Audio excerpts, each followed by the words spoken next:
The big, beautiful bill currently being debated in Congress is not popular with voters. According to an average of polls conducted over the month of June, 54% of respondents say they oppose the bill. Only 31% support it. Joining us to discuss, Rachel Parks from Decision Desk HQ. Rachel, I have this theory. I've been talking about it all day, that calling it the big, beautiful bill may be hurting it in polling, and as opposed to calling it something like the Tax Cuts and Jobs Act from the first Trump term. People actually know what that is when you ask them in a poll. So I wonder if that accounts for a portion of this 15% who say they're not so sure about it because when you ask me about it, it doesn't tell me exactly what it is just in the name. Right. It's definitely a possibility. I do think a lot of pollsters have done a good job of explaining what the big, beautiful bill is in their questions before they ask. And so a lot of these numbers are actually coming from questions that have explained what the bill is doing, at least short in like a short description. And I will say actually a really interesting piece of this is that already 54% of people say they oppose it. And when asked if they have heard about the bill or if they know a lot about the bill, actually that number goes up a significant amount. So an even higher majority of people say they oppose the bill when they know what it is. And I think that's really interesting. It's interesting though, I've seen some of the breakdowns on it when it comes to like work requirements for Medicaid recipients. Those tend to pull pretty even, but then you have, generally speaking, opposition to the bill. Some of the specifics are supported. So what's driving opposition from the people who respond that they don't like it? I think it's really complicated and it's hard to guess. I think part of it is also that people don't really understand how it's going to impact their everyday life, even if they've heard something about it, even if people say something about it in a poll question.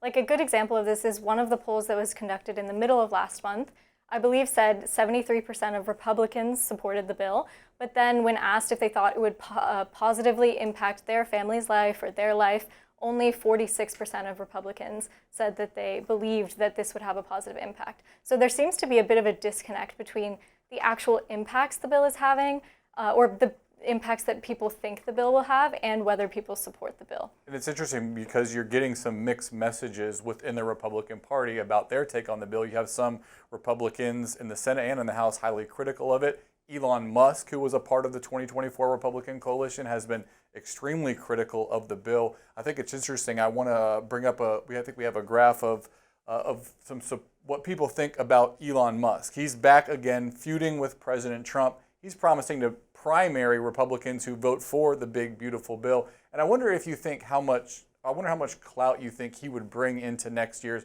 midterm elections. Obviously has a lot of money. I was interested to see this. 63% of Republicans still view Elon Musk favorable, even amid his feud with the president.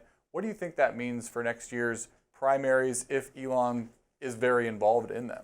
I mean, I think this is a really interesting result to look at. And we saw Elon Musk's favorability dropped by 10 points in a really short amount of time in June after, the feud was very public. And almost the entirety of that drop was caused by a drop in favorability amongst Republicans. But we see that he still kind of holds, a vast majority of people still think Musk is favorable amongst Republicans. And I think part of that just has to do with an association with the administration and association with some of the ideas that these people agree with. But I think that in terms of clout and the impact on primaries, things like that, I think the biggest impact Elon Musk will have in any scenario is through money. And I think by funding people who can primary his opponents, people he disagrees with, he can have the biggest impact of all in these primaries. Yeah, it's interesting to see his favorability holding up to the extent that it is when him and Trump are so at each other's throats. Of course, I'm sure Trump's number would be much higher if you pulled Republicans here, but still Elon Musk holding some amount of popularity inside the Republican Party. I want to talk about the generic ballot because that was interesting this week. You basically have a dead heat between Democrats and Republicans. 45% of people said they would support a generic Republican, 45% a generic Democrat. I think that's probably says a lot about like where politics is at in this country right now. But also, I don't know, it seems like it's not a great number for Democrats who are hoping to make big gains in next year's midterm elections. Right, and this is the first time that we've been at an exact tie in the whole cycle of this generic ballot average. So it's a really interesting point for Democrats.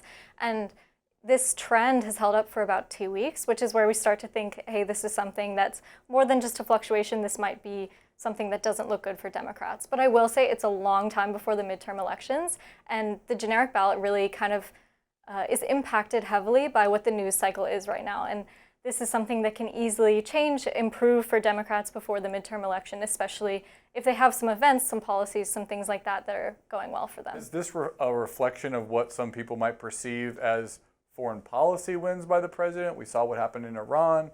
Some segment of the voter population thinks that that went relatively well, considering, what could have been maybe.